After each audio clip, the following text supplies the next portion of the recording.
بسم اللہ الرحمن الرحیم. Asking polite questions.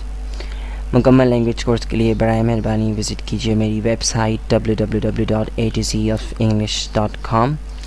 آج کے سبق میں ہم سیکھیں گے asking polite questions for permission اور asking polite questions for assistance means help. اس کا مطلب یہ ہے کہ آج ہم سیکھیں گے کہ کس طریقے سے شائستگی کے ساتھ سوالات کیے جاتے ہیں اجازت کے لیے، یا کس طریقے سے یعنی کہ خوش اخلاقی اور ادب کے ساتھ جو ہے وہ سوال کیے جاتے ہیں کسی کی مدد حاصل کرنے کے لیے. تو بعض اوقات لوگ یہ سمجھتے ہیں جو کہ انگریزی سیکھ رہے ہیں کہ انگریزی کے اندر کوئی ادب کا پہلو شامل نہیں ہے اور یعنی کہ سب کے ساتھ ایک ہی طریقے سے بات ہوتی ہے. تو یہ چیز جو ہے وہ صحیح نہیں ہے. انگریزی کے اندر بھی ایسے الفاظ اور ایسے طریقہ کار اور ایسے اسٹرکچر ہیں جن سے ادب کی یعنی کہ وضاحت ہوتی ہے اور ادب کا پہلو جو اس کے اندر کافی نمایاں ہوتا ہے. تو جو لوگ یہ سمجھتے ہیں کہ انگریزی زبان کے اندر ادب نہیں ہے، یعنی کہ لوگوں سے اچھے طریقے سے اور شائستگی سے بات کرنے کا طریقہ اس کے اندر موجود نہیں ہے، تو یہ بالکل ہی غلط بات ہے. تو آج ہم وہی چیز سیکھیں گے کس طریقے سے اگر ہمیں کسی سے بات کرنی ہے، یعنی کہ سوال کرنا ہے، ہم کسی کی اجازت مانگ رہے ہیں یا ہم کسی کی مدد مانگ رہے ہیں، تو ہم کس طریقے سے اس سے شائستگی کے ساتھ اور یعنی بہت شائستہ طریقے سے اور خوش اخلاقی سے اور ادب کے ساتھ ہم کس طرح اس سے جو ہے وہ مدد مانگیں گے، اس کی اجازت مانگیں گے. سب سے پہلے ہم نظر ڈالیں گے asking polite questions for permission, یعنی اجازت کے لیے سوال کرنا شائستگی کے ساتھ. کس طریقے سے ہم یعنی کہ شائستگی کے ساتھ اور خوش اخلاقی کے ساتھ سوال کریں گے. میں، could and can. اب یہ جو تین چیزیں آپ کو نظر آ رہی ہیں، میں، could اور can، آپ کو معلوم ہے میں کا یعنی بہت سارے استعمال ہیں. could جو ہے وہ پاسٹ ہے کس کا، can کا. اور can اس سے پہلے آپ ٹیوٹوریلس کے اندر ایک پورا سبق can کے بارے میں ہے جو ہم کر چکے ہیں. لیکن ابھی ہم ان تینوں کا استعمال سیکھیں گے سوالات کرنے کے لیے، اجازت کے لیے. یعنی کہ اگر ہمیں کسی سے کسی چیز کی اجازت چاہیے، ہم کسی سے اجازت مانگ رہے ہیں، تو ہم کس طریقے سے میں، could اور can کو اپنے سوال کے اندر استعمال کر سکتے ہیں اجازت مانگنے کے لیے. ذہن میں رکھیں گے جب بھی آپ کسی سے یعنی کہ اجازت طلب کر رہے ہیں کسی سے، اب وہ کون سے موقع ہوتے ہیں جس پہ ہم بہت فارملی بات کرتے ہیں. دیکھیں، اگر آپ اپنے ابو سے بات کر رہے ہیں، اپنی امی سے بات کر رہے ہیں، تو آپ کبھی بھی تم کر کے ان سے بات نہیں کریں گے، ٹھیک ہے. اور اسی طریقے سے اگر آپ اپنے باس سے بات کر رہے ہیں، جس جگہ آپ کام کرتے ہیں وہاں پہ کسی سے بات کر رہے ہیں، اپنے بڑے یعنی اپنے سینئر سے اگر آپ بات کر رہے ہیں، تو بات کرنے میں بالکل ہی فرق ہوتا ہے. آپ کو یہ بات معلوم ہے.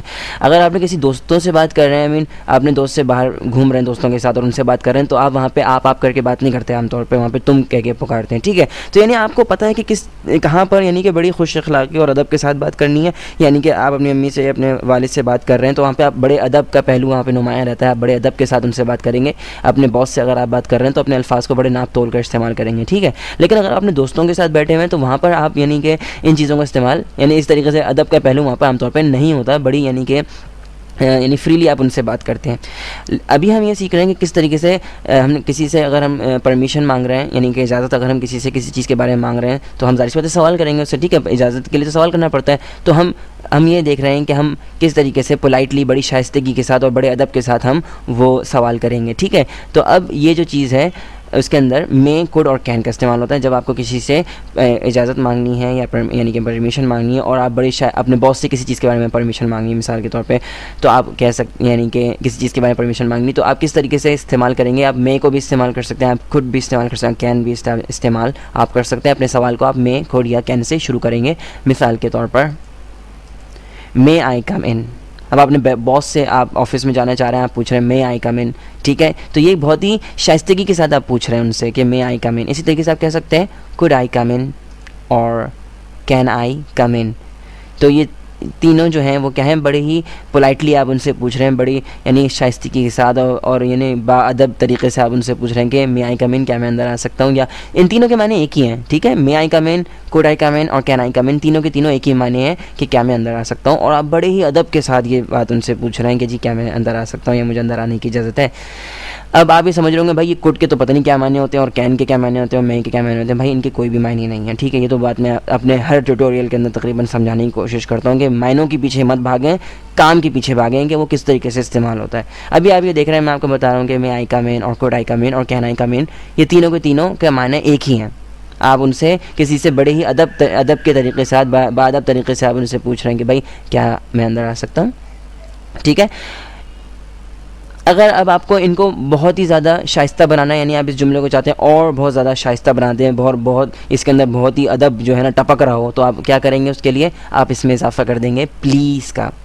مثال کے طور پر may I please come in یا could I please come in اور can I please come in، یعنی کیا میں برائے مہربانی اندر آ سکتا ہوں. ٹھیک ہے، تو پلیز جو ہے اس کو یہ پہلے سے ہی اتنا ادب کا جملہ تھا may I come in. ٹھیک ہے، اور آپ نے اس میں پلیز کا اضافہ کر کے یعنی کہ آپ نے اس کو سوا سیر کر دیا، اب آپ نے اس کو اور اضافہ کر دیا اس کے ادب کے اندر. اب جو ہے وہ اور ہی زیادہ کیا ہو گیا، بڑا ہی با ادب قسم کا جملہ آپ کا بن گیا ہے. ٹھیک ہے، بہت پولائٹ ہو گیا، بہت زیادہ پولائٹ ہو گیا. may I please come in اور could I please come in اور can I please come in. اچھا جی، تو may, can and could, all of them have their other uses as well, but here we are just using them to ask polite questions, not for any other thing. یہاں پہ اس کا مطلب یہ ہے کہ may, can اور could کے اپنے مختلف استعمال ہیں اور مختلف طریقوں سے یہ استعمال ہوتے ہیں. آپ کو یہ بات معلوم ہوگی اور ہم آگے بھی یعنی کہ ان کے مختلف استعمال سیکھیں گے. لیکن یہاں پر ہم جو ہے کس طریقے سے ان کا استعمال کر رہے ہیں may, can اور could کا صرف اور صرف asking polite questions کے لیے استعمال کر رہے ہیں کہ کس طریقے سے ہم نے شائستگی سے کسی سے سوال کریں گے، یعنی کہ بڑے ادب کے ساتھ اگر ہمیں کسی سے سوال پوچھنا ہے اور اس کی اجازت ہم مانگ رہے ہیں کسی کام کو کرنے کے لیے، تو ہم میں سے اپنا جملہ شروع کریں گے یا کین سے کر سکتے ہیں یا کڈ سے کر سکتے ہیں. ٹھیک ہے، برائے مہربانی ان میں کین اور کڈ کے کسی اور استعمال کی طرف مت جائیے گا. یہ مختلف اس کے استعمال ہوتے ہیں، مختلف طریقوں سے آپ میں کین اور کڈ کو استعمال کر سکتے ہیں. لیکن ابھی جو ہم طریقہ کار سیکھ رہے ہیں وہ یہ ہے کہ میں کین اور کڈ کو پولائٹ کویسچنس کے لیے کس طرح استعمال کیا جاتا ہے. ٹھیک ہے، مثال کے طور پہ آپ کو معلوم ہے کہ کین جو ہے وہ قابلیت کے لیے استعمال ہوتا ہے. مثال کے طور پہ I can play the piano, میں پیانو بجا سکتا ہوں. بٹ کین، لیکن جو ہے کین جو ہے وہ پرمیشن کے لیے بھی استعمال ہو سکتا ہے، جو کہ ابھی ہم سیکھ رہے ہیں کین کا استعمال. مثال کے طور پہ کین آئی کم ان، کیا میں اندر آ سکتا ہوں؟ Asking polite question for permission, یعنی کہ اجازت کے لیے آپ یہ پولائٹلی شائستگی سے سوال پوچھ رہے ہیں. اب دیکھیے I can play the piano, اس کا کیا مطلب ہے کہ میں پیانو بجا سکتا ہوں. یہاں پر کیا ظاہر کر رہا ہے؟ کین قابلیت کو ظاہر کر رہا ہے. لیکن یہاں پر دوسرا جملہ کیا ہے؟ کین آئی کم ان، کیا میں اندر آ سکتا ہوں. یہاں پر کین جو ہے وہ قابلیت کو ظاہر نہیں کر رہا، بلکہ آپ اجازت مانگ رہے ہیں کسی سے اور بڑی شائستگی سے بڑے ادب کے ساتھ آپ اس سے اجازت مانگ رہے ہیں کہ کیا آپ اندر آ سکتے ہیں. ٹھیک ہے، تو ذہن میں رکھیں کہ برائے مہربانی کین کا، میں کا اور کڈ کا اپنے مختلف استعمال ہوتے ہیں، لیکن ابھی ہم یہ سیکھ رہے ہیں کہ کس طریقے سے ان کو پولائٹ کویسچنس کے اندر استعمال کیا جاتا ہے. اب ہم نظر ڈالیں گے asking polite questions for assistance, it means help, یعنی کہ ہم کسی کی مدد ہمیں چاہیے